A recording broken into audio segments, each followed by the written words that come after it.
guys. I want to start filming a little video series. It's just something fun that you guys can do this kind of stuff at home. I just thought you might enjoy it, and I'm going to put it on like the freshman rotation, weekly rotation in the folder in Schoology, to give them something to look at since they can't come in here and do stuff hands-on.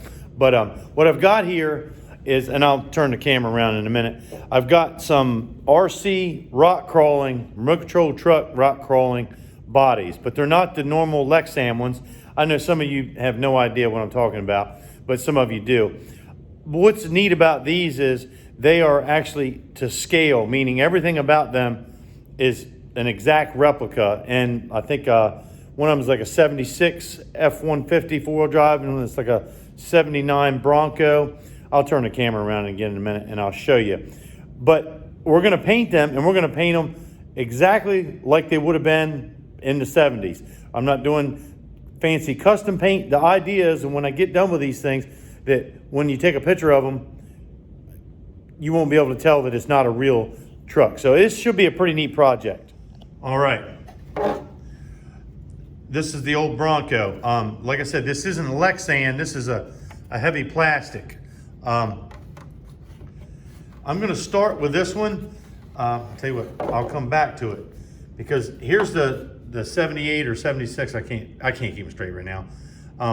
Pick up, and see, this thing was actually printed on a what do they call this, 3D printers, and you can see how it was glued together in pieces. And as you can tell, the body lines don't exactly line up. And I mean, yeah, they're a bit off. And then here's the bed of the truck. Now I'm gonna fix this. I'm gonna let her focus here. I don't know if it's gonna focus. It's not gonna focus. Let me get this back one up here, this one. I am going to straighten that line up as best I can. Anyway, I'm gonna straighten it up as best I can, but I'm not gonna go crazy with it. Back to the Bronco. The reason why I'm starting with this one is all one piece. And it's obviously it's made out of plastic. Now, you might think you could just sand it down and paint it, and you could with a spray can. I call them spray bombs. You guys are gonna hear me say spray bombs over and over and over again, but I'm talking about a spray can. But this thing is not exactly ready to go. We want this thing to look good. See that little seam running all the way down there where it was molded, or however this thing was manufactured? We're gonna be sanding all of that off. See, it runs all the way around the vehicle. So basically, I'm gonna go out in the shop a little bit, and all it's gonna take is a little bit of sandpaper, and I just think this would be a really neat project for you guys to watch take place. Maybe give you a little inspiration to maybe go out to the hobby shop or something, or down in the Hobby Lobby and buy you a model or something and work on. All right, guys, in an attempt to keep this as short as possible, I was gonna put my GoPro on, but I think that's gonna lengthen everything, and plus the camera on this phone is a whole lot better. I've got a piece of 220 here, sandpaper, and I'm gonna sand these little seams off, go around. I wouldn't use anything. You could probably go to 180 grit sandpaper, but I wouldn't suggest it. Probably 220, 280. You could get away with going up as far. You could sand it out with 500, but it would just take a while. So I'm gonna do it with some 220, and all I'm gonna do is I'm gonna sand. See, you can see the seams going this way, so I'm gonna sand across it like this. You get the idea of what I'm doing here. Oh yeah. So I'll put this on time lapse and for a little bit, so we don't make this film too long.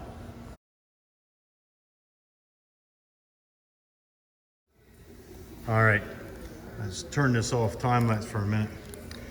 I want you to see what I'm doing. See, I got all that sanded smooth, And the detail, guys, that's the whole thing with auto body. Preparation is the key. It was tricky, but I had to get right into that corner and sand that, feather that out a little bit. And it's gonna get primed. But what I wanna show you is, like, as I sand, that's what I'm doing. I just want to give you a close-up of it. I'm having to sand that out. Now, what I'm concerned with, I didn't buy this. This was given to me. And I don't know what this white stuff is. I thought it was made that way, but obviously it's sanding off. As I'm sanding it, it smells more like it's paint than primer, but I'm not real sure what it is. But whatever it is, you can see it's rougher than the cob. Can you guys pick up on that texture of that? Anyway, I just wanted to stop the time lapse for a minute, but I'm going around so you can see what I'm doing, and I'm sanding it until I get that line out. And then we're gonna shoot some primer on there. Hopefully I can get it that far today. All right, as you can see, I got rid of that line. I mean, this is tedious and time consuming. I haven't sanded any of this side stuff yet. I'm not worried about that. What I'm doing is I'm going around and getting those seams sanded out. Pretty much got all those. I got a little bit back there. But I'm gonna continue to do that. I'm not gonna film all that because I like to keep this video around the 10-minute mark. All right, I have sanded all the seams out as best as I could. I got all those. Now, like I mentioned earlier, I'm gonna sand the sides of it. I'm trying to get it to where you can see the texture in that. See, it's rough. I'm gonna grab some more 220 and I'm gonna sand all the outside of it. I probably won't film it. That'd be pretty boring.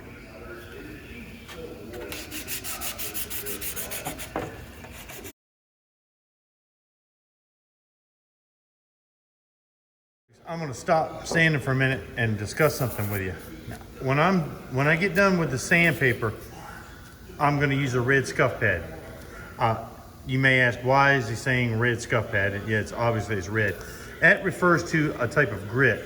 This red scuff pad is about as coarse of a scuff pad as we'll use in the body shop. They have a gray and a white. A gray's finer than this one. White is really fine. I really don't keep white around, but I do use gray. I wouldn't want to use this red scuff pad if I was going to paint something like a light silver metallic or light blue metallic, because it's too aggressive. This probably, don't quote me on this, this probably ends up like a 320 or 400. It kind of depends on how hard you bear down. But the reason I want to show you this is, the reason I'm not sanding, you say, well, I would use this whole thing instead of the sandpaper. The problem with this scuff pad is, see, that's just a scuff pad. I don't know if any of you have ever picked one of these up. That's just, I mean, it's made out of plastic or whatever it's made out of. And it will not, I showed you how rough the side of this thing is. Let me find the real rough spot. I've gone around it. The problem is, if I were to try, and that roughness will not come off with a scuff pad is what I'm trying to say. Because it's soft like that, it will conform all the little rough. Think of it as trying to sand dirt off of something. This is just going to compress and roll over it. You need the sandpaper to actually cut it off. So anyway, I just wanted to stop for a second and show you that. So I'm going to go over everything now with a red scuff pad.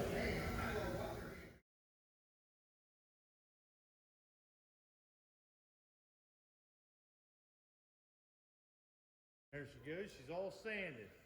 Now I'm going to wipe it down with some water-based cleaner to take a good look at it. I don't want to wash it down with anything solvent-based because, like I said, I don't know what this white stuff is. I don't want to run the risk of it softening it up and causing a problem. Okay, that Bronco is going to go red and white. And like I said, I'm going to, to keep the cost down. This white paint is performance white. It is actually a Ford color. I don't know how much is in there. This is old. I don't even know what brand it is, but it's solvent based. And I'm going to put it on the shaker here, and we're going to see if it's see if it's still good enough that we can use it. So we'll let that shake for a few minutes and give it a stir and look at it. And hopefully we can use that. All right, got the lid off of it. Oh yeah. Do a little more stirring in here. It's gonna be fun. All right, I got her all wiped off, set up in the booth. We're getting ready to spray a coat of white sealer on here.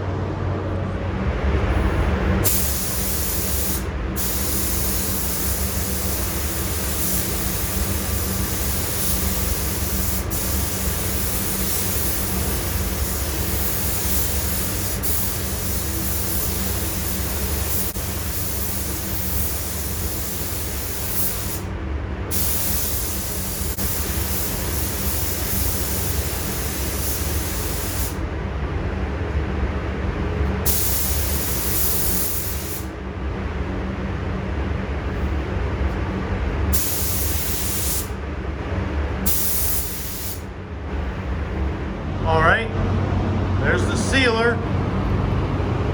That's smooth. Remember all the seams I sanded out? They all look good. Now I'm going to spray some white base on there.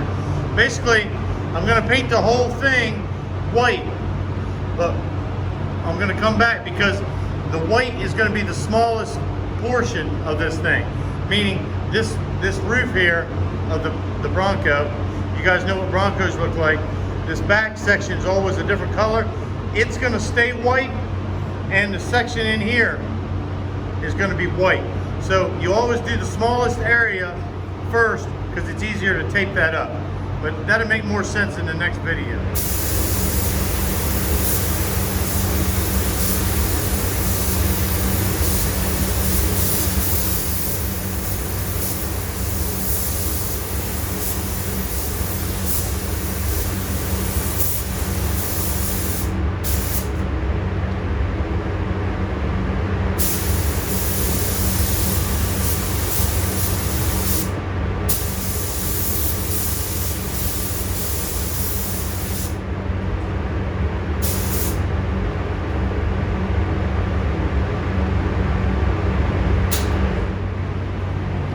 That's gonna flash off. This is gonna pretty much wrap up this video. I'll do a little outro in a minute when I get back into the classroom. We're gonna let that flash off, and when it's good and dry, we're gonna mask it off for the red. All right, guys. I hope you enjoyed this short video. I haven't edited it yet. I'm trying to try and keep it as small as I can, or short as I can. I got the base on. It's a Friday afternoon right now. So that base will get good and dry, and I'm going to be able to tape it up for the red part of the Bronco. I'm going to try and link a picture of what we're going for into this video, if I can figure out how to do that. Like I said, this is going to be part one. This is not going to be drug out long. When I do those other bodies that I showed you at the beginning of the video, they're going to take longer because we're going to have to do some body work on those. But this one should look really nice, especially when it's all put back together with all the trim and stuff on it, chrome pieces, the mirrors, door handles, and that kind of stuff. All right, guys, I hope you enjoy this.